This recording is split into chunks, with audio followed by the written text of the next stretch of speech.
Hey, what's good, people? Jason DeBeas. I'm here with Rob. Keep it McLean, McLean. We're gonna do a little split screen. We're gonna do a little picture in picture. I'm experimenting, but right now Rob is on the full screen. Give it up, boy. What's up? How you doing? Cool. This is episode 10. All right. Episode 10 is called "Make Me Famous," and the episode starts right now. Come check out.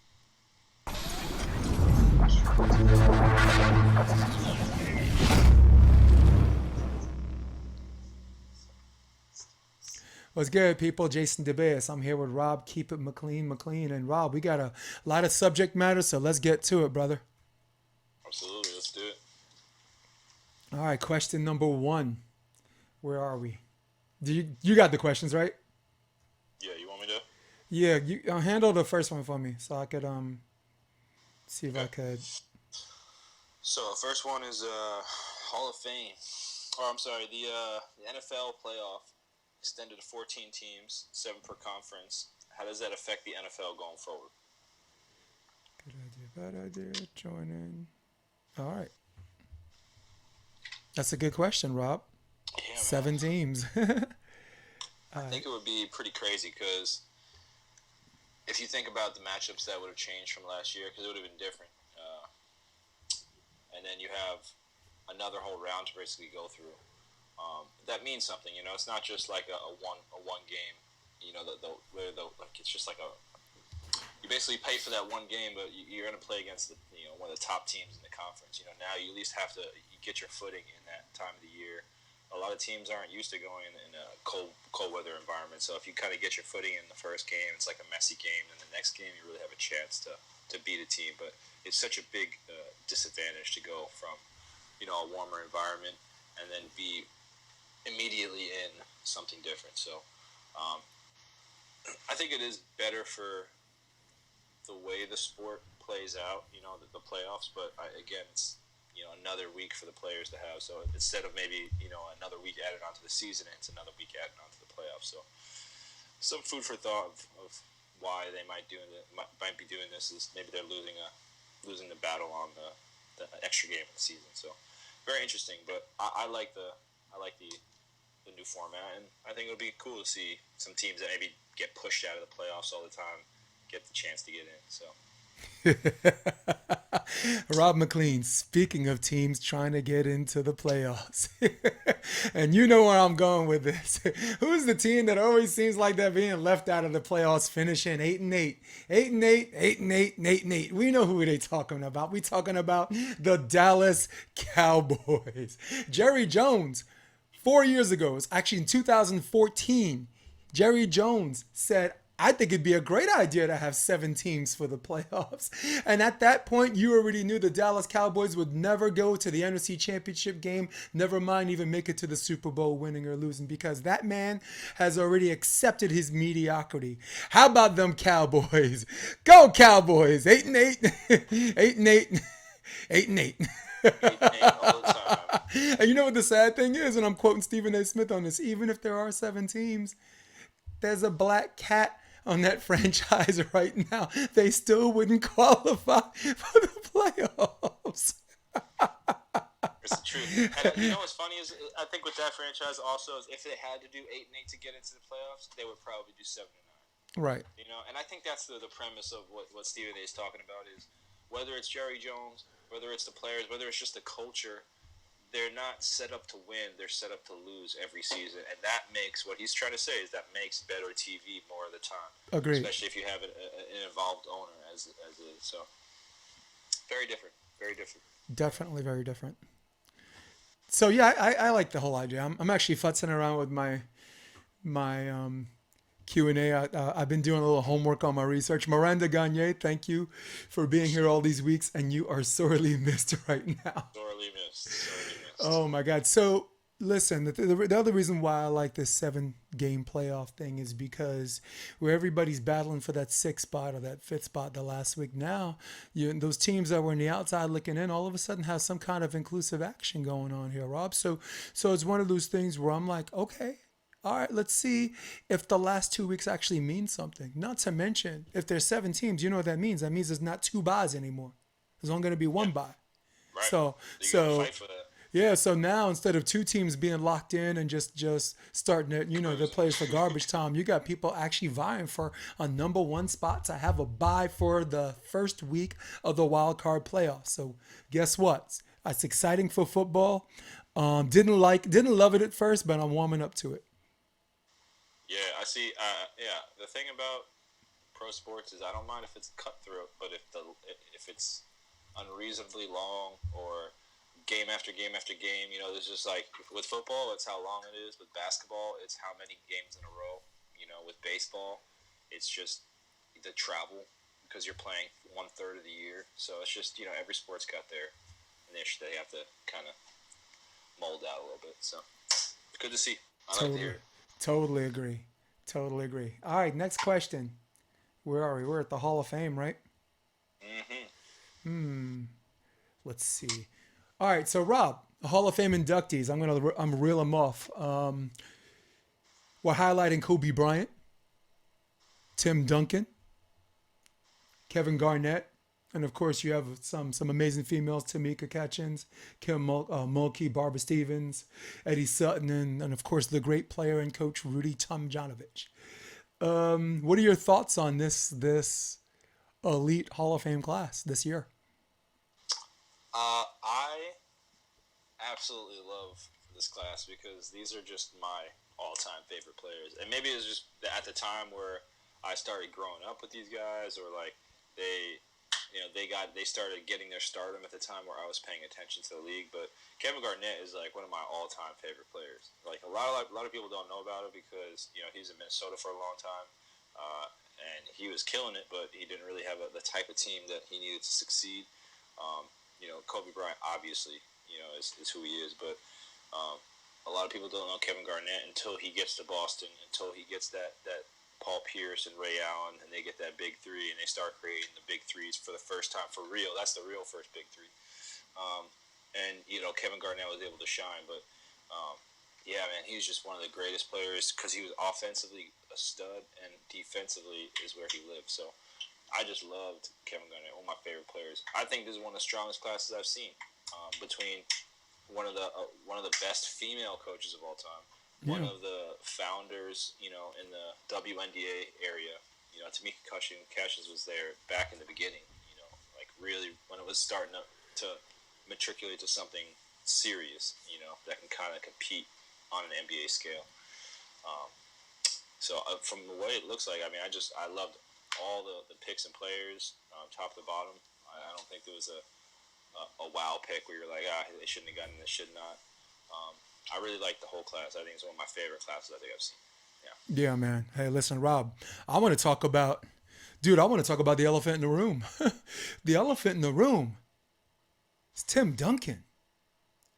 You want to talk about top 50 players, you want to talk about best players of all time. This man is top 10.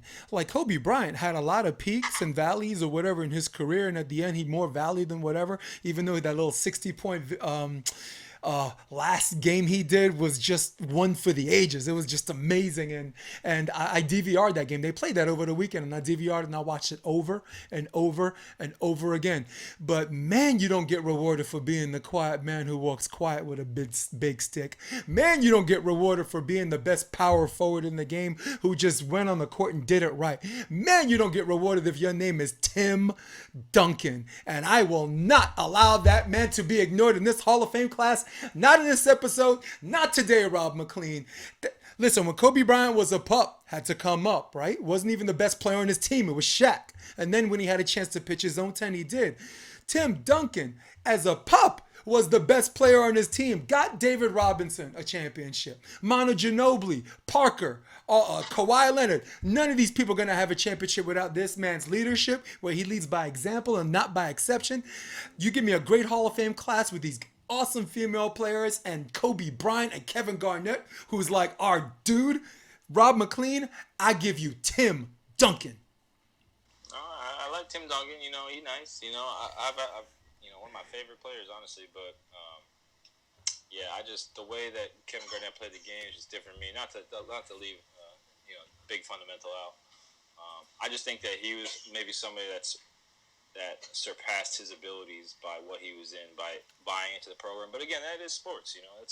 So I have to say, big ups to him. I just personally, you know, Kobe and KG were a little bit more around my time. I Yeah, think man. Birds weren't on TV as much. So. Definitely identify with KG. I mean, I followed them a little bit when I found out that Marbury, Brooklyn product was going to the Wolves, right? There was some kind of trade where and I remember the Daily News thrown to the Wolves. That was the article or whatever, and Yeah, because that I'm guy, like he Minnesota was got on it. the bench for 3 years getting paid $60-something million.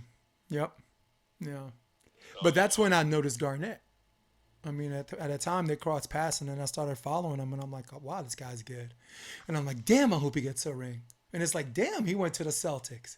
And I'm like, damn, he got him Ray Allen and some Paul Pierce and some Rondo. Oh, he gonna get him a ring. Good. I mean, think about all of our favorite players, Rob, who didn't get a ring. I give you Patrick Ewing. I go back further than you, all right? I give you Charles Barkley, who was a freaking animal, who was a 6'5" or 6'4" power forward. No such animal now, right? I give you Karl Malone, the mailman in Stockton, who just, who were part of the original Dream Team and part of the Utah Jazz. All of these are great players. None of them have rings. So it's one of those things like, please, please let someone that we like, and I speak for both of us. You more so than me, as far as Kevin Garnett is concerned. Give that man his ring. Even absent of the ring, well, no, with the ring, he's first ballot, right? Kobe, we ain't even going to talk about. Kobe's not only first ballot, he's unanimous. And if any one voter tries to do him like they did Jeter in baseball, we need to hunt him down. We got to dog him, right? We got to go into his place with a spear and chuck it in his heart. And I'm back. Man. He should be. He should be. He should be. I mean, all these guys should be unanimous first rounders.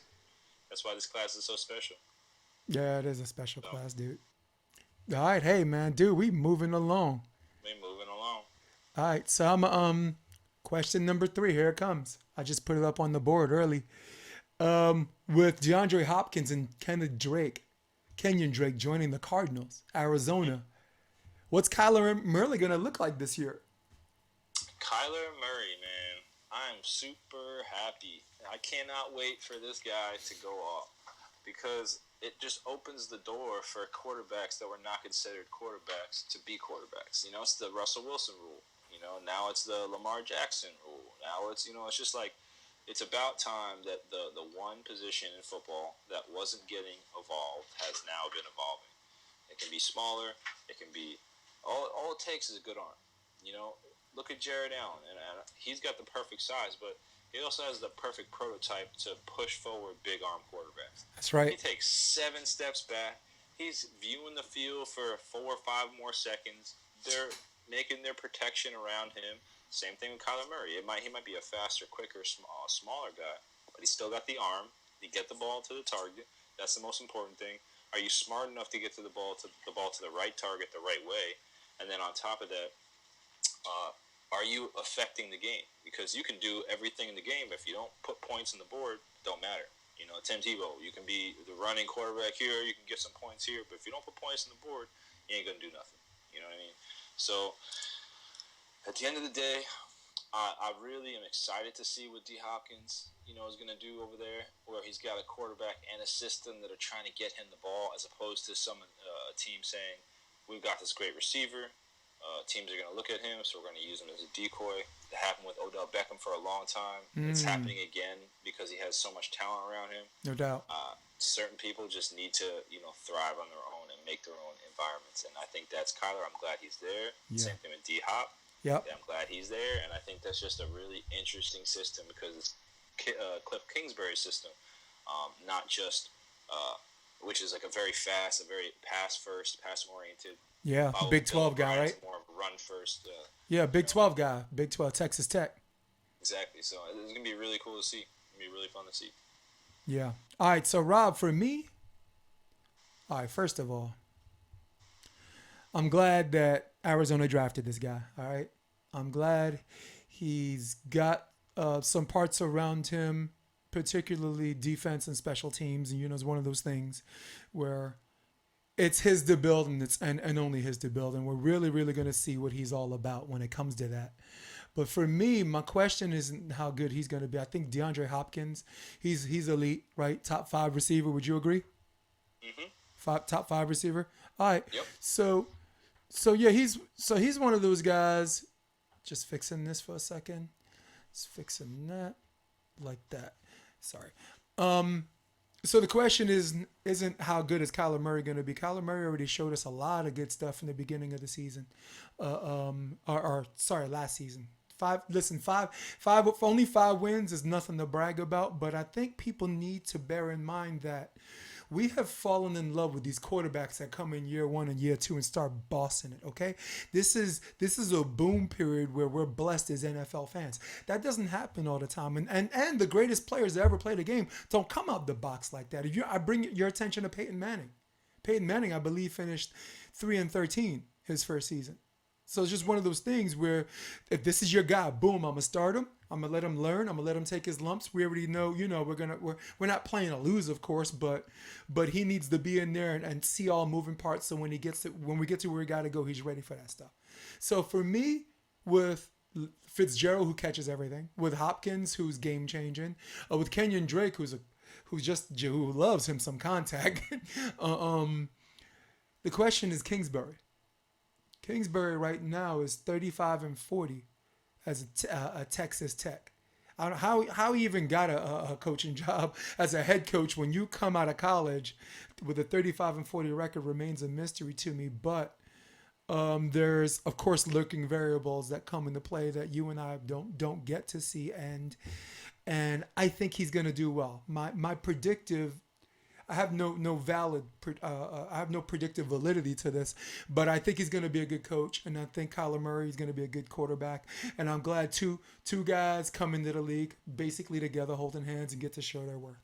I'm rooting for him in what we might affectionately refer to as a very, very tough conference. It is a very tough conference now. Right? It just got things just got real. Oh man, damn, are we in a hurry? So I guess my question is, who did they give up? They gave up David Johnson for him, right? They gave up David Johnson for yep. Which is smart. I mean, they're getting rid of somebody who gets a little injured. They're getting rid of somebody who isn't producing because he's not on the field. And that's what I was going to say about DeAndre Hopkins. If we're going to talk about straight on the paper, there might be 5 better receivers than him. 5 better route runners, 5 better people with hands. But of the people that stay on the field, of the people that produce, because you also have to remember that the Hopkins had to find his targets from Watson in a system that is not designed to get him targets. It's designed to go to the tight end. It's designed to go to, the slot guy. But, Hopkins is the guy that's moving around everywhere. So a play might, if a team is working around him, every play could be centered around him. But if it's not, if it's like everybody's trying to get, and that's what they've been trying to do with Kenny Stills, they're trying to be mixing around everybody. You know what I mean? Yeah. DeAndre Hopkins should be far and beyond the best and most productive receiver on that team. But there's a couple of receivers on that team that get a couple more opportunities than Hopkins, and that should not be the case. And that's the real issue, is that I don't think that they wanted to pay Hopkins more money because he wanted to raise. Nah, there was some Bill O'Brien stuff going on there, right? Totally. But look what they got back from him, though. Did they get another receiver? Did they get another defensive player which they could have used? No, they got a running back, because clearly they're trying to move the ball in the system, keep Watson more healthy. Because if you run the ball, you can actually stuff blitzers. If you stuff blitzers, because if they blitz the wrong way, you run the other direction. They have to stop blitzing as much, and then you're able to,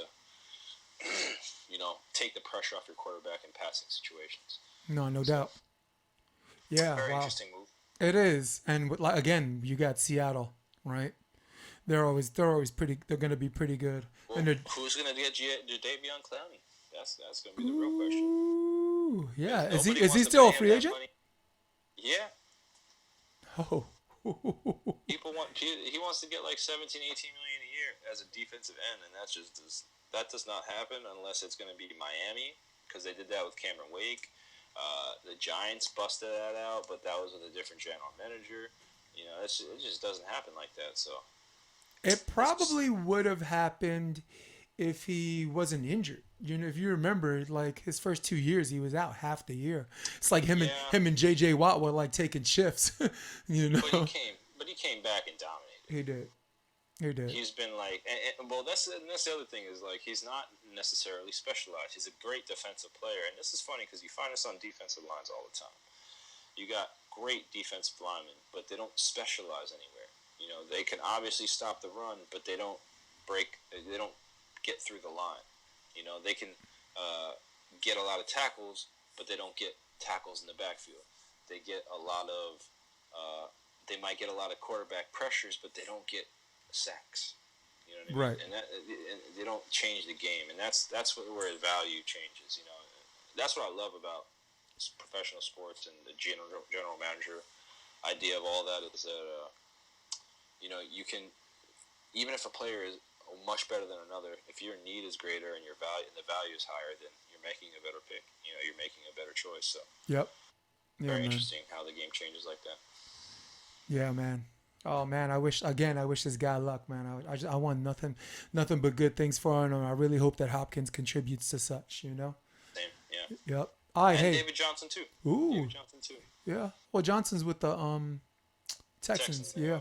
But I'm saying, I hope big ups to him too. I hope he stays healthy and gets back to his form. No, no doubt. No doubt.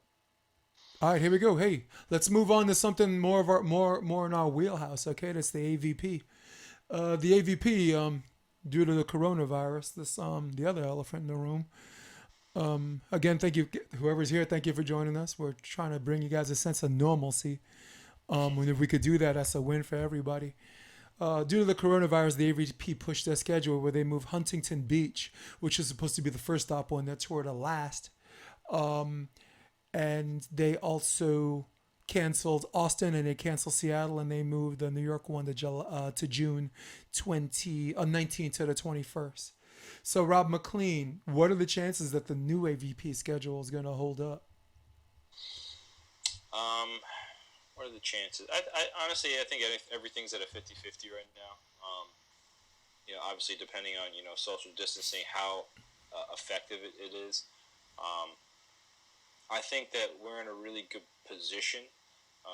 Just how the time, how when it started, when we started doing social distancing, and I believe we can start again. There's a lot of officials that talk about a second wave or a second amount of coronavirus, a large amount of coronavirus happening. So you never know about that. But talking about the current phase, it looks like it'll die down around, or it'll be a lot more comfortable to open up the beaches and have a little bit more social gatherings around the times that the first AVP will happen. I don't think it's gonna be for New York. I just don't know if they're going to be able to recover in time to be able to give the resources and allow that to happen. I honestly would have thought or hoped that they could do maybe New York at the end as well with Huntington, just because of how New York is such an epicenter right now with the coronavirus. I just don't know if they would actually allow more people in. So that is a little concerning. But I feel like the season itself won't be canceled. You know what I mean? I feel like we'll be able to get it in by the end of summer. And I look forward to it. I'm very happy and hopeful that we'll be able to salvage a year, salvage the summer, and be able to go out and do some great things this year. Yeah, man. With you. Hey, Rob. Check it out. For me, with the first stop being New York, right? I don't like our chances. And that sucks for me because I'm someone that, I was supposed to go to New York. My father passed away, if you guys remember, for everybody. And thank you guys for all of that, for your condolences. I was supposed to go in last March. And I just freaked out. I saw there were more deaths in New York than there were actual cases in California. So it's one of those things where, I wasn't going, and I had tickets for the original, the first week of June, and I haven't switched those yet. I'm gonna switch those on the, keeping my fingers crossed.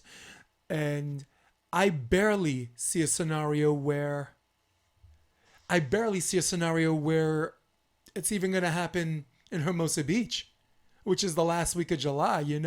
I mean, wishful thinking is that, a prayer, a prayer inside a prayer is is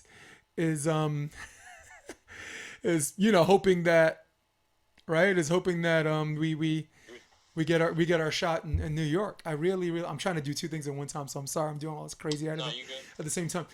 I just hope first that we're in some kind of position where it's safe enough to do that, Right.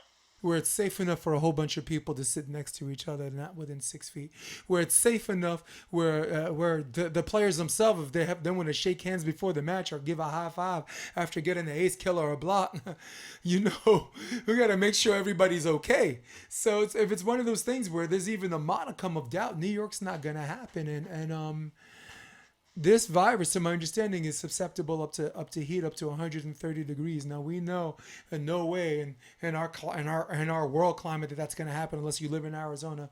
But when you take into account that sand heats up, even your car heats up hotter than 130 degrees at some point between June and between July and August, and at least in California, this virus is going to die. In New York, it's I mean, you know how hot it gets in New York, July and August. This virus is going to experience death and deja vu. Some countries are handling it better than others, right? I mean, Italy, it's almost like Italy made a decision to just take care of the people that they can, and the people that they can't. It was one of those things that maybe they're just having everybody just get infected. This way, they're not preventing something that everybody already knows is going to come. So it's just a scary, scary time. But with that being said, I'm glad they're doing Huntington last. I personally thought Huntington is more of a win to do in October, even absent of the virus. Right? Yes, Do you I agree? agree. I agree. Huntington, Well, Huntington would or be. late August.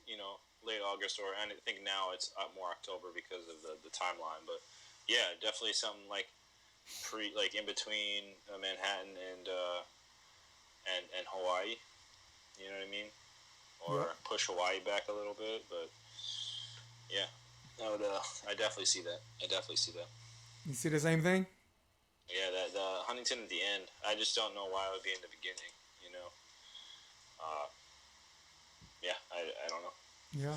But I get it. You kind of want to go to start in California, go to other places. End in California. But yeah, Huntington. Just like the idea of Huntington, it's just such a place. You build those grandstands. It's like the best setup every single time. Yeah. It's pretty cool there. Yeah. Definitely pretty cool. And me, I picked up the whole late fall to winter type thing when, if you remember, P1440 had the Young Guns and the Legends, like the King of the Beach Legends thing in December. Yeah. In December at Huntington Beach, that was a hit. And then Yeah, it AVP was. had an AVP America tournament. Big up to Ken Bassarat. I knew you were there, and I came and said hi to you. And Partain was there, and God knows that Lotman and everybody was in that. They had some pretty decent names in that tournament too. And that was October in Huntington Beach, and I was like, dude, AVP should just do that indefinitely, man. Make a second stop. Maybe do Texas first, right? Yeah, Maybe do so Austin, get out of or that AVP heat. Austin first. Get out of that heat, man. Yeah. Do it like in early May, last weekend in April or something like that. And just do it like you did it for New Orleans. So all right, so we're pretty much done with that. I am setting up our thing for good idea, bad idea. Let's do it. Let's do it. Rob McLean, man, we ain't even gonna make it to 50 minutes. We got something at the end, something special for everybody watching. So stay with me on that. So let's set up our clock. Should we set up our clock? Set up. Where is it? There it is. Clock and our buzzer. Yep. There it is. Boom. All right, Rob, good idea, bad idea. The Browns taking Baker Mayfield as their number one draft pick. Bad idea. Bad idea. Just, hindsight 2020, bad idea. Yeah. Yeah, I'll just keep it at that because I'm not a big Baker Mayfield fan. Nah. All right, Rob. Well, allow me to take the rest of the 60 seconds. Good idea, bad idea. Rob, I was all prepared to debate you on this and talk about how much you're wrong, but you know what? After further consideration, can't do it. I can't in good conscience do it. This guy had all the red flags and all of the warning signs as far as being drafted and some of the things that might be problematic on and maybe even off the field. So far off the field, he's done a pretty decent job, all right? But this man has shown zero respect to fans. He's shown zero respect to his opposition, zero respect to the coach that actually, showed him the ropes in Hugh Jackson and continued to disrespect him as Hugh Jackson was an assistant coach for the Cincinnati Bengals. This man has more commercials than he has wins. He has more commercials. You can't get him off your TV than he has wins. So no, right now, until it's a good idea, Rob, I'm gonna go with bad idea. Very true. Very true. I didn't even think about all that. That's a good point. All right, so Rob, good idea, bad idea. Having a quarterback competition in Chicago between Trubisky and Nick Foles. Fantastic idea. That's not the word, but fantastic idea. Nick Foles is a proven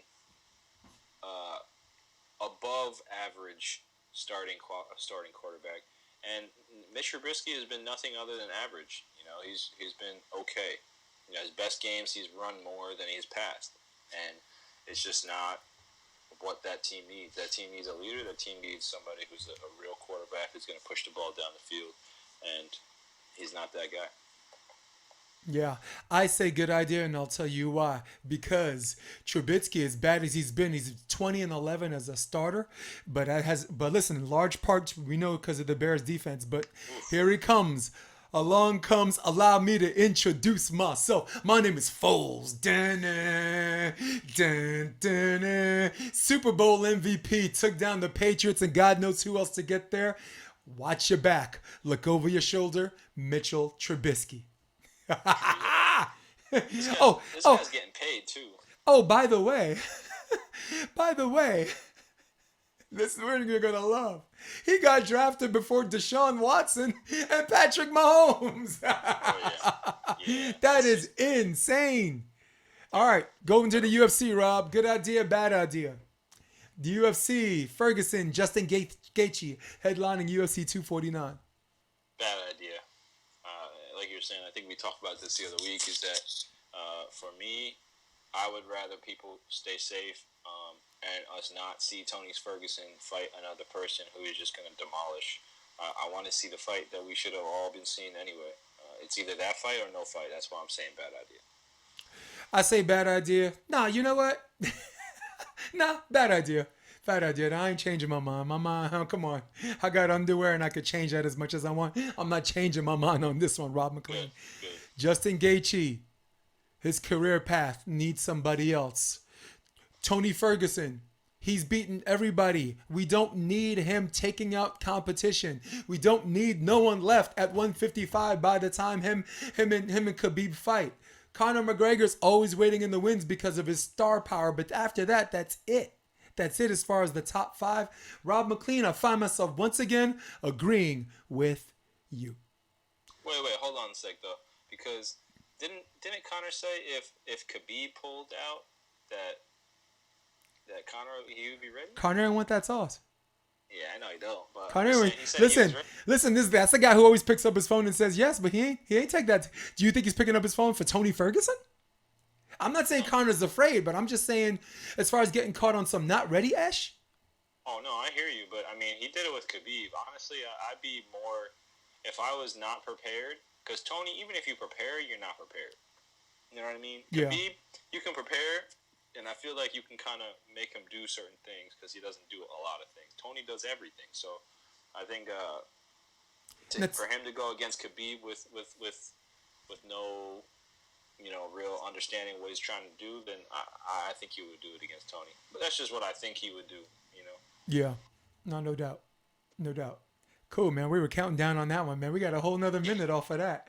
All right, so check it out. Good idea, bad idea. Cam Newton joining the Patriots. You know, I want to say bad idea, but I'm going to say good idea because I really want to see if, yeah, I know they treat him right. I know they would, if he's not healthy, they'd let him sit, and then they can build their team and they can get another high draft pick, and I know the Patriots like to play it smart. I think investing at this point for the Patriots would be really smart. So I would say it's a good idea. I really do. I would say it's a good idea because listen, Cam has never had any heat or any personal problems with coaching staff or players. The players love him. The other side on all three phases, the defense loves him, special teams loves him, Ron Rivera loves him. He's the only people that don't love him that much is the media who he has rubbed the wrong way. So I'm not buying into that media nonsense, especially with a coach like Bill Belichick, where he knows Bill Belichick equals championship opportunity. Cam Newton would take that in a heartbeat. Stidham would have to sit in Hoyer. Sorry. Sorry, once more. All right, hey, last good idea, bad idea. Aaron Rodgers says he wants to play for 4 more years.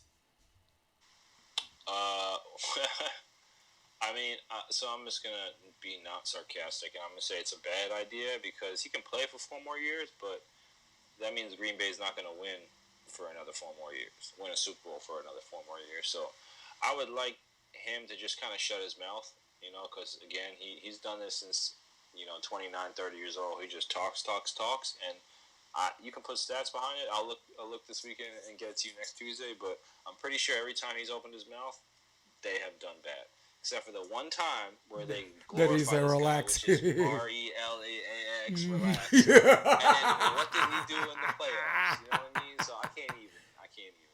Bad idea. Look, you gave me 15 seconds, but 15 seconds is all I need to say what I gotta say. And now that I got 10, it's like this. He can play 4 more years, but he ain't gonna make it past 3. The man does not how to plug protection on his audibles like Tom Brady does. That's why Tom Brady has longevity, and that's why Aaron Rodgers does not. And outside of him, if he retires tomorrow, they're not gonna win a Super Bowl anyway. But I gotta co-sign with you when you say, and I say, and we say, I don't see them winning in 4 years between now and when he turns 40. He's 36 right now. 40. Yeah, he's 36 right now. I get it, but he gets hurt every year. Yeah. He gets hurt every single year. No, no doubt. Every single year. It's true. It's true. Collarbone, ankle, calf. It's just like, bro, you don't even move. Like, I get you get hit, but like, work out a little bit then, bro. Like, come on. I don't know. Because you can't be saying nothing around all these big old dudes who are literally smashing each other's bodies into each other so that they don't touch him. You just did it. You just gave me my come on, man moment. Come on, man. All right, so I have something that I call my peeve of the week and my rave of the week, all right? And it's like this, Rob. My peeve of the week, my quote, Father Time is undefeated. Nonsense. Absolute 100% nonsense. I would like for everyone that says Father Time is undefeated, Father Time's undefeated, Father Time's undefeated, Father Time's undefeated. For everyone that keeps saying that, I would like you to rephrase that by saying Father Time wins at the end. Okay? Father Time is like who can we say? The Kansas City Chiefs, okay? Eventually, they won the Super Bowl and they won at the end, but they got their ass kicked plenty of times in the regular season. Father Time gets his butt handed to him all the time. Does he win at the end? Yes. But come on, Father Time, you've been kind of embarrassing lately, all right? You got some explaining to do. We have 40-something-year-old quarterbacks. We have people, mixed martial artists fighting well into 48. We got people in the AVP. John Hyden's 47 years old, and I think I got a low number. I think he's older than that. So, Father Time, you win at the end. Got to give you your props. But watch yourself. You ain't undefeated. Got a peeve? A peeve, man. Honestly, I really don't. I just try to keep it pretty kicking. I don't really. I try not to get off unhinged as much. So But no, I haven't really been getting peeved lately. There's not really too much going on. So, All right. Well, you better have one ready next week. all So, right, I got you. so I my got you. rant of the week. I like no my rave. Sorry, This is what I'm raving about. I'm raving about non-major sports like mixed martial arts, like volleyball. Again, our wheelhouse, beach indoor volleyball. The access that these elite athletes allow to their fans. I know it serves as an advantage because they're not popular sports to begin with, but just the same, I got to give props up to people who who leave themselves, live access to the fans, be it in person or be it on Skype and this and that, answering friendly questions. Just wanted to highlight the McKibben brothers right now because their Facebook. I ran into Madison and he just had this thing talking about keep grinding, and now like their videos, just their fun videos are averaging like six 100K or more. And I know that took them a while to get to, and it's one of those things I hope to get to sometime. But of course, as a podcast, you're always going to have less than I was as a player. I'm in Y Varsity Sports, so I'm going to definitely average like 50K or whatever. My most view being 350K. Thank you, Fallon Fanoy Moana. But big up to athletes like Brian Ortega. Saw him at karaoke before this whole coronavirus. He's cool. Big up to Anderson Silva. you know, they're always willing to talk to people, ask me if I wanted the picture, and I'm like, nah, I just wanted to shake your hand. And Greg Vulcan's like, I'll take the picture, and then all of a sudden it blew up. Everyone's taking pictures. So wanted to give it up to like these people in like these I won't say alternative sports, but not popular sports for making themselves accessible. You have a following, and every move you make tells a story, and the story that you're telling, the people are following your story and they're following your journey with you. So for the people like the McKibbins who have ups and downs in some of these tournaments, I just want to let you know that your fans, they take that journey with you. You're not alone, all right? And it's because of you guys being who you are. And I know this, we know, and I speak for both of us, Rob, that they're fans that could go another way on that. I mean, they're players, elite athletes that kind of go another way on that, and I'm not gonna be negative on that. I'm not gonna go Debbie Downer. Maybe when I'm in a bad mood, we could do that next week, and I could tell people about themselves.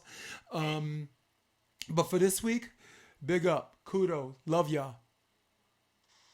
Good man. My rave. I mean, I don't want to be cliche, but I have a couple. I have a couple people that work in healthcare around me, around in New York. So I just want to give them props and credit, and hopefully, we can change our, the structure. I think it's kind of crazy that we talk about capitalism being about the economy and whatnot, but you can still grow an economy by giving the most valuable people. Talking about value again, maybe the people that aren't skilled enough to get doctorates in multiple different fields, but their value to our economy is very strong, and to value them, teachers, people that federal workers, and also people that are healthcare workers that don't really get the pay they need so that they can live a comfortable life, so that when times like these happen, you don't have to wonder where you're going to live on top of how you're working already. So how many hours you're working already. So just big ups to healthcare workers, and hopefully they keep their heads up and ask for help when they need it, and not just try to power through. And we're all there for you. Man, that's very well said, man. Very well said. And I gotta give I co-sign with you on that, Rob, in a sense that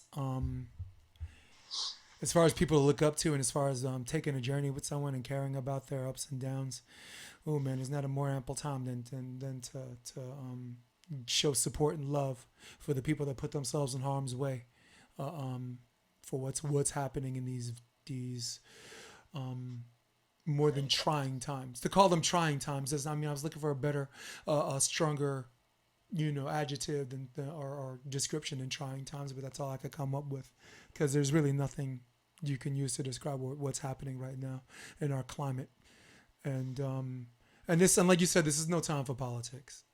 There's no time. I mean, if capitalism, no decent society exists completely on one or the other. You know what I'm saying? This is no time for someone to sell a vaccine for the coronavirus.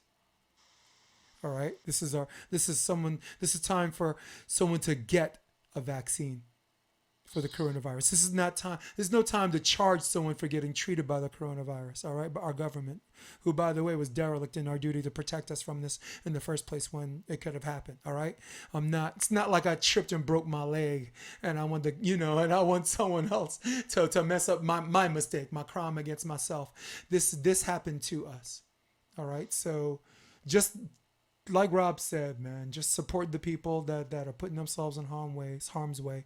Love each other. Give a crap for 2 seconds. Absolutely. Yep. Hey Rob, we did it, man. Another episode. Hey, we leave with a heavy heart, but some things have to be said, and it ends. Which your heart is as big as your head. I swear to God, I ask you not, my man. All right, guys, this concludes episode 11. This is done live. This is done unedited. And this is done by me, which is going to be sloppy. It's going to be a little all over the place. But because we got a decent following, they bear with us. And at the same time, they stay dressed. And we shattered our original record. Where our last episode was 21,400 views. So we got love bi-coastal from the East Coast. We got love from UK. Got love from Australia, and that's where our views are coming from. And of course, this little bubble we call the South Bay. Ladies and gentlemen, for Rob McLean and for the podcast, episode 11 of Sports Debate Tuesday, I'm Jason DeBeas. Love all of you. So long. We're out.